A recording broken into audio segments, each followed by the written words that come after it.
दोस्तों नमस्कार, आप देख रहे हैं हिंदू टेक एमपी और मैं आपका दोस्त पृथ्वीराज राजवंशी पासी। दोस्तों आइए समझते हैं कि पासी समाज का अस्तित्व क्या हुआ करता था प्राचीन काल में। कौन थे पासी समाज, क्या था आखिर में पासी समाज, कौन है ये भारसु नागवंशी, कैसे निकला पासी समाज उनसे। तो बने रहिए हमारे वीडियो पर अंत तक। अगर आप हमारे चैनल पे नए हैं तो प्लीज़ सब्सक्राइब करें और लाइक करें और कमेंट करें कि आप हमारा वीडियो कहाँ से देख रहे हैं। आपका एक सपोर्ट, आपका एक कमेंट और आपका एक सब्सक्राइबर हमारे लिए एक सपोर्ट का काम करता है। तो बने रहिए हमारे वीडियो पे, बढ़ते हैं आगे। अभी मजा आएगा ना भिड़ो में राजपूत हो गए। उसी प्रकार से राजपासी उसी समय काल का माना गया है और लखनऊ हरदोई राजपासियों का गढ़ बन चुका था। जैसे राजपासी राजा कंस बहुत बड़े प्रतापी राजा हुए जिनकी राजधानी लखनऊ की कसमंडी थी। अवध गजेटियर वॉल्यूम 2 यश 2M 1877 में इस बात के भी संकेत मिलते हैं कि राजपासी गुजरात के पश्चिम भाग से आए थे। दरअसल नागवंशी भारतीयों की राजधानी भी मध्य भारत, गुजरात और राजस्थान तक सटे भागों में थी। पूरा भारत नागवंशी भारतीयों के अधीन था और राजपासी नागवंशी क्षत्रिय हैं जो शिव के उपासक थे। और यही राजपासी राजा कंस ने सर्वप्रथम सैयद सलार मसूद गाजी की 1.25 लाख सेना का मुकाबला किया और गाजी के हमलावर भतीजे सैयद हातिम और हातिम को युद्ध भूमि में परास्त कर गर्म तेल से तड़पा तड़पा के मार डाला।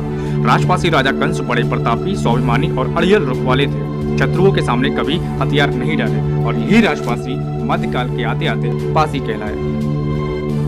नागवंशी भारतीयों का प्रमुख पेय ताड़ी भी है जो ताड़ के पेड़ से निकाला जाता है। पद्मावती भारतीयों की राजधानी थी जहाँ के खंभों पर ताड़ के वृक्ष बने हुए और कई सिक्के मिले जिन पर ताड़ के वृक्ष और नाग बने हुए थे। पासियों की एक शाखा पासी तड़माली होती है जो ताड़ के पेड़ से रस निकालकर भगवान शिव को भोग लगाकर प्रसाद के रूप में ग्रहण करते हैं। पासियों के जितने भी किले खंडर हैं उसके आसपास ताड़ के वृक्ष बहुतायत में हैं, जिससे साफ संकेत हैं कि पद्मावत में मिले ताड़ वृक्ष के चित्रों और पासियों की परंपरागत चीजें नहीं बदली। सांस्कृतिक चिन्हों से पासी समाज का लगाव यथावत आज तक भी विद्यमान है। चूंकि पासी एक मार्शल कौम है जो सदियों से जूझती आ रही है, नागवंशी भारतीय बनकर कुषाणों को इस देश से बाहर का रास्ता दिखाया। यही नागवंशी भारतीय दंडपाशिक बनकर गुप्ता साम्राज्य की शासन व्यवस्था को संभाला। दंडपाशिक से राजपासी बनकर तुर्क आक्रमणकारियों को बर्बाद किया, फिर पासी बनकर मुगलों और अंग्रेजों का मुकाबला किया। और अब कुछ बात करते हैं ऐसी किंवदंतियों की जो पासियों के साथ में जुड़ी हुई है। पौराणिक कथा अनुसार युद्ध विज्ञान के प्रख्यात जानकार और दानवों के गुरु ऋषि भृगु के वंशज भगवान परशुराम ने धारदार गाज से 5 तलवारें बनाई थी, जिसे संचालित करने के लिए जिन कबीलों को ये 5 असी यानी 5 तलवारें दी गई पासी कहलाए। इसीलिए पंजाब हरियाणा के तरफ के पासी परशुराम को अपना गुरु मानते हैं और अपने आप को परशुरामी पासी कहते हैं। और यही नहीं, एक किंवदंती और भी जुड़ी है। कहते हैं कि पासी कौरव थे। जब इसकी मैंने पड़ताल की तो मुझे कौरवों के 100 पुत्रों में से एक पुत्र जिसका नाम पाशी था ऐसा मिला। अब नाम की समानता से इसे पासियों के साथ जोड़ दिया गया। इसे तो इतिमोलॉजी कहते हैं। अब इतिमोलॉजी होती क्या है?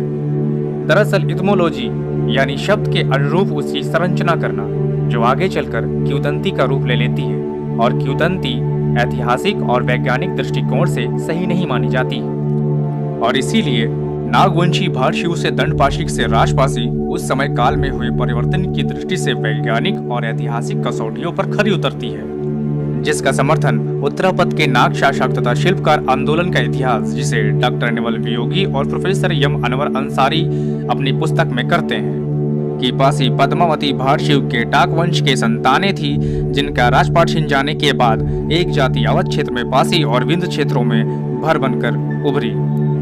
इतिहासकार रामदयाल वर्मा अपनी पुस्तक भारतीय व राजवंशना में पासियों को नागवंशी भारतीय बताया है, जो दंडपाशी से राजपासी और फिर पासी कहलाए। पासियों का अवध में राजकाल 9वीं से 13वीं शताब्दी तक माना गया है। पासियों के अंतिम राजा रामकोट के शासन पासी थे।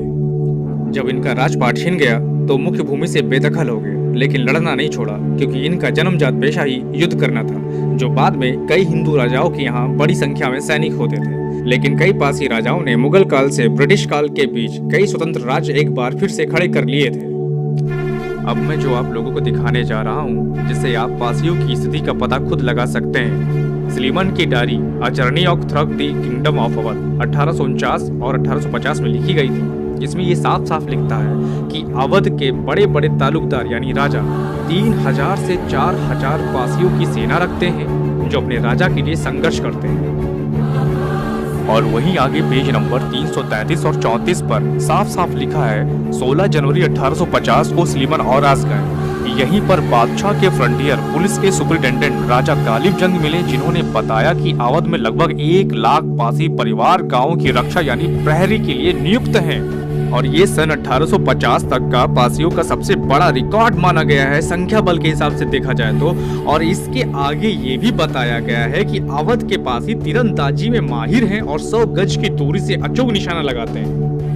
और यही नहीं, स्पेशली ये भी बताया है कि पासी धनुष तीर का इस्तेमाल करते थे और इनके धनुष डबल कर्व यानी डबल घुमावदार होते थे, कुछ इस तरीके से। ये एक बहुत बड़ी डिटेल है अंग्रेजों के तरफ से पासियों के अस्त्रों शस्त्रों के बारे में। इन सभी बातों से अंदाजा लगाया जा सकता है कि 1850 तक की पासियों की स्थिति आज से बेहतर थी। अवध के पासियों को अंग्रेज सबसे बड़ा दुश्मन मानते थे, चाहे वो पासी राजा हो या कोई अन्य राजा हो। छोटे से लेकर बड़े राजा पासियों पर ही निर्भर रहते थे, जिसका प्रमाण आप लोग देख चुके हैं। क्योंकि अधिकतर राजा पासियों का इस्तेमाल अंग्रेजों के खिलाफ करते थे, इसलिए अंग्रेजों को पासियों का खौफ बना रहा। ये सारे प्रमाण इस बात का सबूत है जब पासियों से उनका राजपाट छिन गया, लेकिन अपनी जन्मजात प्रवृत्ति के कारण लड़ना नहीं छोड़ा और इसीलिए 18वीं सदी के आते आते अवध के हर छोटी बड़ी रियासतों में वे सेनापति और सैनिक पद पर तैनात थे। क्योंकि वो राजा ही कहाँ जिसका खून ठंडा पड़ जाए, और यही गुण पासियों में 1850 तक देखी जा सकती है। आइए एक चार्ट समझते हैं, आपको समझने में आसानी हो। 3री से 4वीं सदी नागवंशी भारतीयों का राज और गुप्ता राजाओं से संघर्ष हुआ, पद मिला सेनापति और सैनिकों का। एक बार फिर से राजपासियों ने सत्ता स्थापित किया। 10वीं से 13वीं सदी राजपासियों का संघर्ष तुर्कों और खिलजियों से।